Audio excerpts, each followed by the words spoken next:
আইপিএলে নতুন মৌসুমের প্রথম ম্যাচ মানেই মুম্বাই ইন্ডিয়ান্সের হার।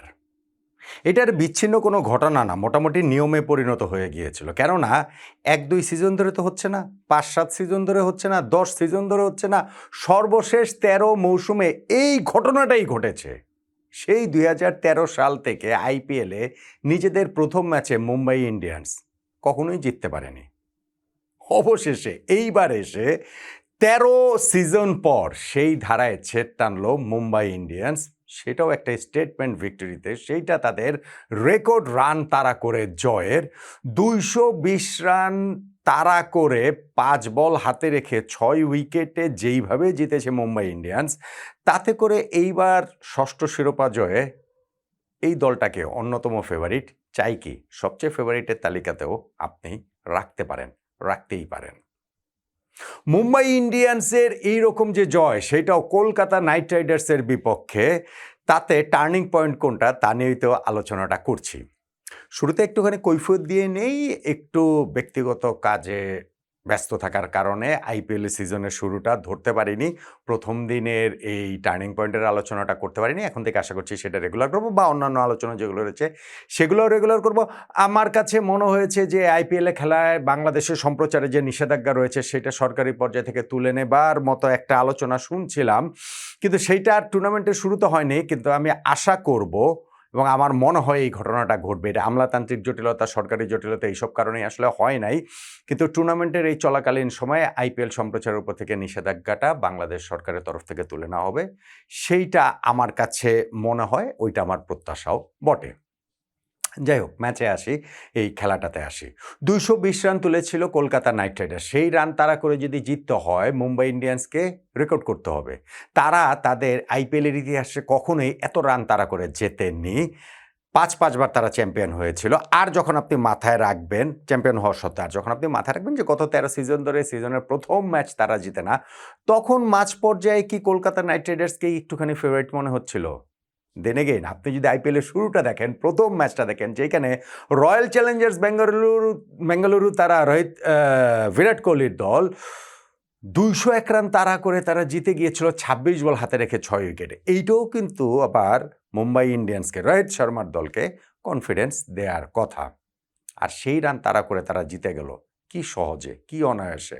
সত্যি সত্যি বলছি, আমি 5 বল হাতে রেখে যে ম্যাচটা জিতেছে, এইটাতে অনেকে ভাবতে পারেন যারা খেলাটা ফলো করেন নাই যে না, তাদের জিততে একটু কষ্ট হয়েছে। ইনফ্যাক্ট ম্যাচের শেষ দিকে কমেন্টেটররাও খুব করে চেষ্টা করছিলেন যে না, ম্যাচটা যে খুব জমে উঠেছে সেটা বোঝানোর জন্য। মুম্বাই ইন্ডিয়ান্সের জয়টা কতটা অনিশ্চিত, আর কিসের কি, আরামে তাদের জেতার কথা, এবং আরামেই তারা আসলে এই ম্যাচটা জিতে গিয়েছে।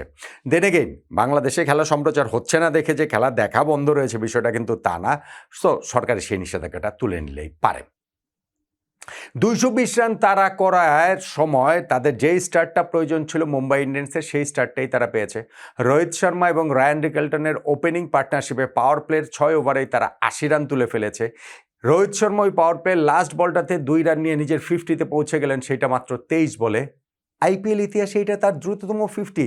2015 আইপিএল ফাইনালে সিএসকের বিপক্ষে তিনি 25 বলে 50 করেছিলেন। তার চেয়েও 2 বল কম খেলে এই ক্যারিয়ার সায়ান্নে এসে রোহিত শর্মা তার মতো করে একটা ব্লিস্টারিং ইনিংস তিনি খেললেন।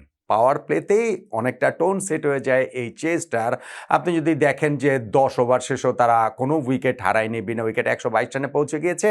পরের 10 ওভারে আর 99 রান লাগে, চেসটা অনেক ইজি হয়ে গিয়েছে না? হ্যাঁ, রোহিত শর্মা ফাইনালে গিয়ে 38 বলে 78 রান করার একটা বিস্ফোরক ইনিংস খেলে তিনি আউট হয়েছেন বটে, এবং আউটটাতে অনুকূল রয় ফ্যান্টাস্টিক একটা ক্যাচ ধরেছেন, মিডন থেকে দৌড়ে গিয়ে মিড উইকেটে ঝাঁপিয়ে পড়ে অসাধারণ একটা ক্যাচ ধরেছেন। সেই কারণে হয়তো বা রোহিত শর্মার সেঞ্চুরিটা হলো না, নাই বা হলো, কিন্তু ওই যে 11.5 ওভারে 148 রানে যে ওপেনিং পার্টনারশিপটা করে দিয়েছেন, এরপরে তাদের আর 49 বলে 73 রান প্রয়োজন ছিল।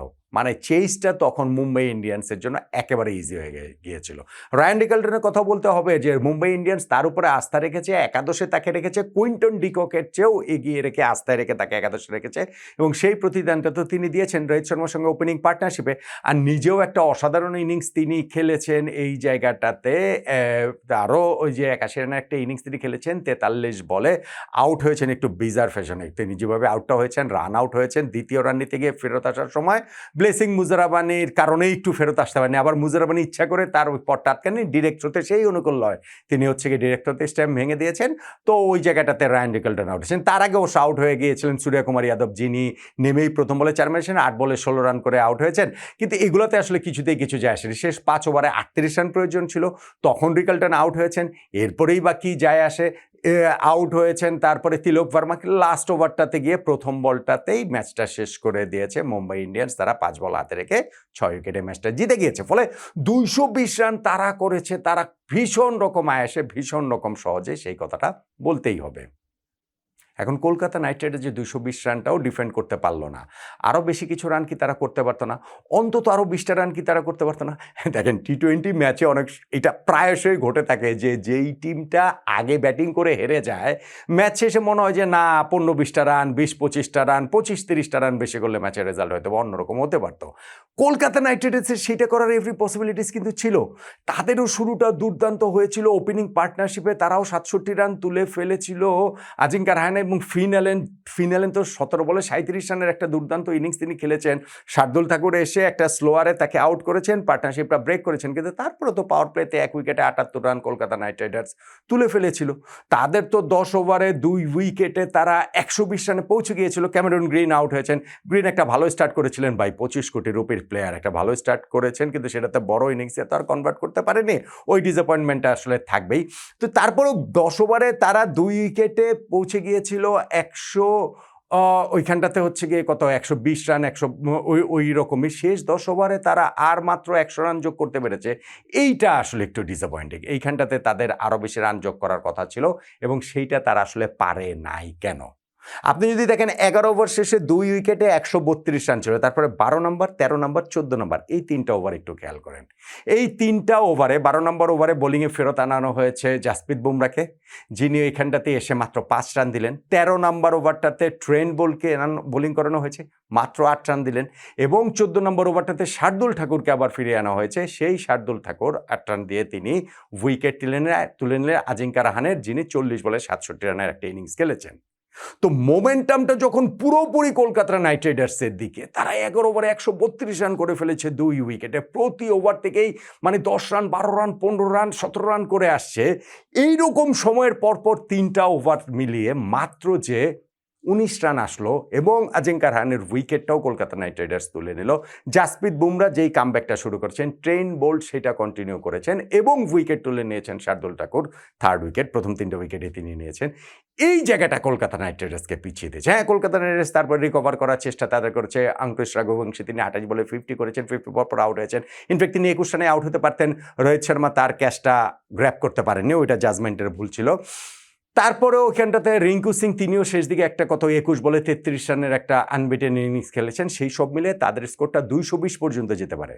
কিন্তু এইবারের আইপিএলে যা বোঝা যাচ্ছে যে 200 পার স্কোর হয়ে যাবে, পরপর 2 দিনই 200+ স্কোর চেস করে জিতে গেল। So 220 was not good enough, এবং সেইটা কলকাতা নাইট রাইডার্সের বোলিংয়ের সময় তো আমরা দেখতে পেয়েছি। ফ্যান্টাস্টিক উইকেট, মুম্বাই ইন্ডিয়ান্সের ফ্যান্টাস্টিক রেসপন্স, সব কিছু মিলিয়ে কলকাতা নাইট রাইডার্সের সিজনের শুরুটা হলো পরাজয় দিয়ে। মুম্বাই ইন্ডিয়ান্স 13 বছর ধরে যে অভিশাপ বয়ে নিয়ে আসছে, সিজনের প্রথম ম্যাচে পরাজয়ের, অবশেষে সেই অভিশাপ তারা কাটালো কলকাতা নাইট রাইডার্সের বিপক্ষে 6 উইকেটের এই জয়টাতে। তাহলে এই ম্যাচটাতে টার্নিং পয়েন্ট কোনটাকে বলবেন? অনেক কিছুকেই বলা যায়। অবশ্যই বলা যায় রোহিত শর্মার ইনিংসটাকে, অবশ্যই বলা যায় রায়ান রিকলটনের সঙ্গে তার ওপেনিং পার্টনারশিপকে, অবশ্যই বলা যায় কুইন্টন ডিককের চেয়েও যে রায়ান রিকলটনের উপরে আস্থা রেখেছে মুম্বাই ইন্ডিয়ান্স, তাদের পুরনো সৈনিক, এবার ডিকক তো নতুন এসেছেন, এটাকেও আপনি বলতে পারেন। কিন্তু আমার কাছে টার্নিং পয়েন্ট সত্যিকার অর্থে ওই কলকাতা নাইট রাইডার্সের ব্যাটিং ইনিংসের 12, 13, 14 নম্বর যেই 3টে ওভারের কথা আমি বললাম, যেই 3 ওভারটাতে জাসপ্রীত বুমরা, ট্রেন্ট বোল্ট এবং শার্দুল ঠাকুর মিলিয়ে মাত্র 19 রান দিয়েছেন। ওইখানটাতেই কলকাতা নাইট রাইডার্সের স্কোরটা আরও 20টা রান কম হয়ে গিয়েছে, এবং মানে পরে তো মনে হয়েছে যে 250 রান করলেও কলকাতা ওই ম্যাচটা মুম্বাই জিততে পারতো, বাট স্টিল ওই 20-25টা রান আসলে ডিফারেন্স মেক করে দিয়েছে বলে আমার কাছে মনে হয়। ওই 3টে ওভারকেই আমার মুম্বাই ইন্ডিয়ান্সের এই মৌসুমের প্রথম ম্যাচে পরাজয়ের অভিশাপ কাটিয়ে যে তারা জিতলো এবং কলকাতা নাইট রাইডার্স যে হেরে গেল, সেই ম্যাচটার টার্নিং পয়েন্ট বলে মনে হচ্ছে। কতটা একমত আপনি জানাতে পারেন?